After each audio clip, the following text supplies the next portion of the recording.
میں ڈاکٹر عمران خان صاحب سے گزارش کروں گا کہ وہ تشریف لائیں اور آج اس میلاد مصطفیٰ صلی اللہ علیہ وسلم اور بین المذاہب ہم آہنگی کانفرنس کے حوالے سے خطاب کریں۔ ڈاکٹر عمران صاحب۔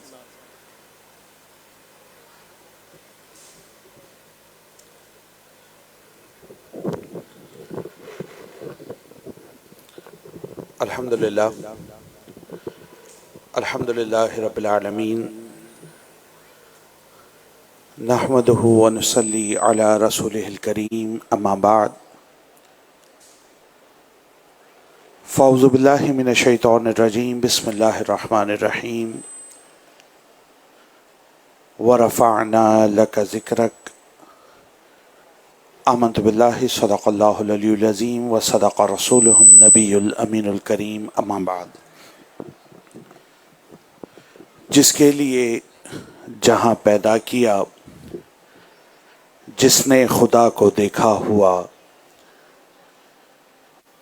جس کے لیے جہاں پیدا کیا، جس نے خدا کو دیکھا ہوا، وہ ہیں محمد مصطفیٰ بلغ العلا بکمالہ۔ اوصاف ان کے پاک ہیں، شان جن کی لولاک ہے۔ اوصاف ان کے پاک ہیں، شان جن کی لولاک ہے۔ سارا جہاں مشتاق ہے، حسنت جمیع خصالہ۔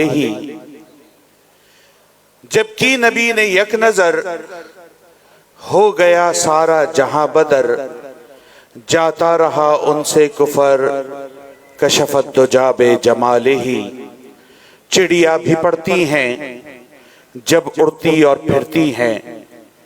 چڑیا بھی پڑتی ہیں جب اڑتی اور پھرتی ہیں۔ شمس و قمر بھی کہتے ہیں صلو علیہ وآلہ۔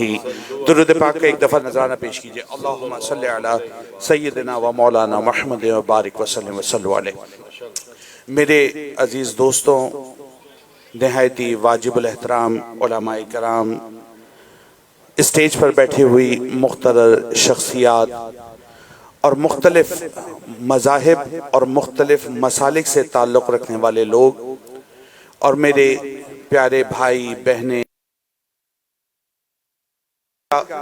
یہ خصوصی فضل و کرم ہے کہ آج کے اس پرفتن دور کے اندر جب ہر طرف نفسا نفسی ہے، ہر شخص اپنے مسائل میں الجھا ہوا ہے، اور ہر شخص کے اوپر آزمائش کی ایک کیفیت ہے جو طاری ہے، ان تمام لمحات کے اندر اللہ نے مجھ پر اور آپ پر اپنا یہ فضل فرمایا کہ مجھے اور آپ کو چن کر اپنے رسول کا ذکر خیر کرنے کے لیے جمع فرما دیا ہے۔ یہ اللہ کا فضل ہے۔ اور یہ بات میں اپنی جناب سے نہیں کہہ رہا، حضرت حسن بصری رحمت اللہ تعالی علیہ مشہور تابعی گزرے، اور یہ وہ تابعی ہیں جنہوں نے 60 صحابہ کرام کی جاگتی آنکھوں سے زیارت فرمائی تھی۔ وہ حسن بصری فرماتے ہیں، آپ تشریف فرما تھے، آپ کے پاس ایک شخص آیا، کہا حسن بصری میں نے دیکھا ہے ناچ گانے کی محفل ہو، بے حیائی بے غیرتی کی محفل ہو، سینکڑوں لوگ بلا مبالغہ اکٹھے ہو جاتے ہیں، لیکن جب بات آتی ہے اللہ کے ذکر کی، اور جب بات آتی ہے رسول اللہ کے ذکر کی، تو فقط چند لوگ جمع ہوتے ہیں، آخر ایسا کیوں ہے؟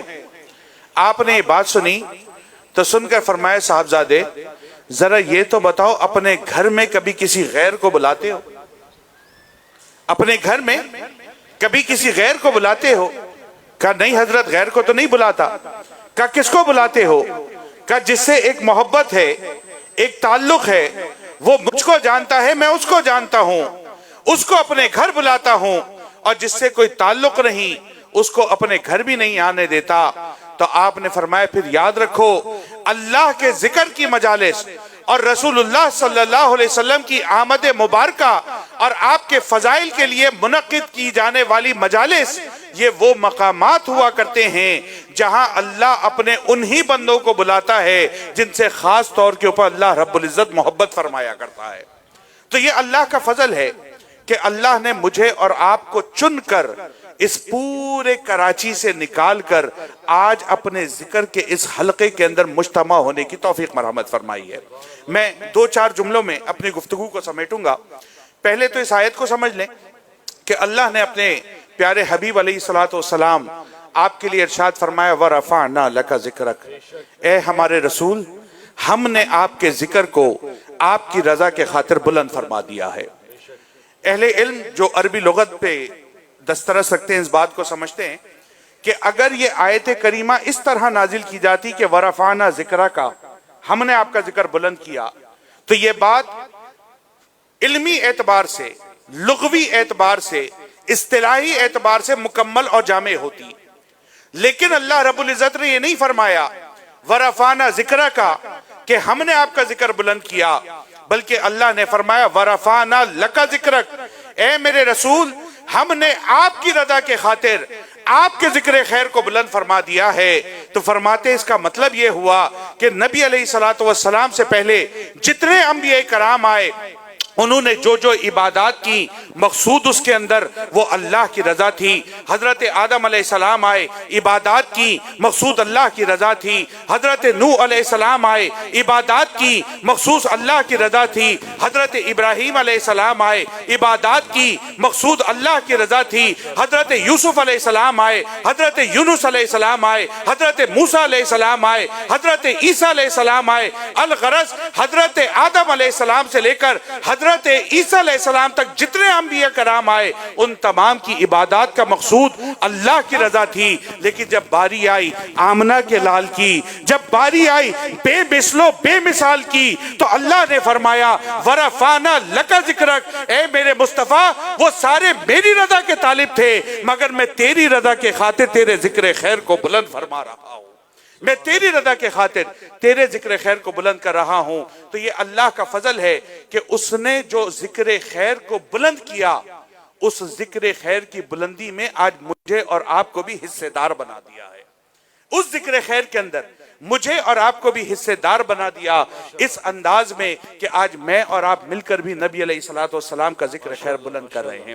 اور آخری بات جو بین المذاہب ہم آہنگی اور اتحاد کے حوالے سے، کیونکہ یہاں پر ہماری سکھ کمیونٹی بھی بیٹھی ہوئی ہے، ہماری مسیحی برادری بھی بیٹھی ہوئی ہے، ہندو کمیونٹی کے دوست بھی بیٹھے ہوئے ہیں، بہائی کمیونٹی کے بھی لوگ بیٹھے ہوئے ہیں۔ دیکھیں اس وقت جو الحاد کی فکر ہے وہ اتنی تیزی سے ہر طرف پھیلتی چلی جا رہی ہے کہ انسانی تاریخ کے اندر 17ویں صدی سے پہلے جب سے رنیسانس آیا ہے اس سے پہلے کبھی ایسا نہیں ہوا تھا کہ انسانیت گمراہی کے اس عمیق گڑھے کے اندر جا کر گر جائے کہ وہ خدا کی ہستی کا انکار کرنا شروع کر دے۔ ایسا کبھی نہیں ہوا تھا، بلکہ وہ شاعر نے کہا نا کسے پتا تھا تیری اپنی ہی محفل میں، کسے پتا تھا تیری اپنی ہی محفل میں تیرا ہونا نہ ہونا ایک دن سوال ہوگا۔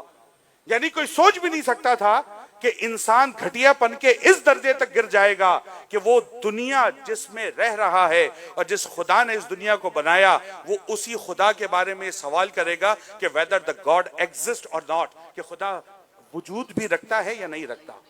لیکن الحمدللہ میں اور آپ جو مختلف مذاہب کے لوگ ہیں قرآن کے مطابق تعالوا الی کلمۃ سواء بیننا و بینکم لا نعبد الا اللہ، قرآن نے یہ دعوت دی ہے کہ ہم تمام کو اتحاد کرنا چاہیے اس بات کے اوپر کہ ہم اللہ کے علاوہ کسی اور کی عبادت نہیں کریں گے۔ تو یہ تمام کمیونٹیز کے لوگ جو یہاں موجود ہیں اور اہل مذہب ہیں ان پر یہ لازم ہے کہ وہ اس وقت جبکہ الحاد پھیل رہا ہے متحد ہو کر اس الحادی فکر کے خلاف کام کریں اور لوگوں کو یہ بتائیں کہ یہ لوگ جو آج باتیں کر رہے ہیں کہ یہاں پر کوئی خدا نہیں ہے، ایتھیزم کو پروموٹ کیا جا رہا ہے، الحاد کو پروموٹ کیا جا رہا ہے، اس کا سد باب ہونا چاہیے۔ اور یہ جس قسم کی آرگنائزیشن آپ دیکھ رہے ہیں نا LGBTQ A++، یہ ساری چیزیں جو آ رہی ہیں اس کے پیچھے جو فکر ہے وہ الحادی فکر ہے، اور اس کے آگے اگر بند باندھ سکتے ہیں تو اہل مذہب باندھ سکتے ہیں اور مذہبی لوگ باندھ سکتے ہیں۔ اللہ رب العزت سے دعا ہے کہ JDC کے پلیٹ فارم سے جو آج کی اس محفل کو منعقد کیا گیا ہے اللہ رب العزت اس میں ہم تمام کی حاضری کو اپنی بارگاہ میں قبول و مقبول فرمائے، اور اس محفل کے صدقے اللہ رب العزت ہمیں ملحدانہ فکر کا صحیح معنوں میں محاکمہ کرنے کی اور اس کا رد کرنے کی توفیق مرحمت فرمائے۔ وآخر دعوانا ان الحمدللہ رب العالمین۔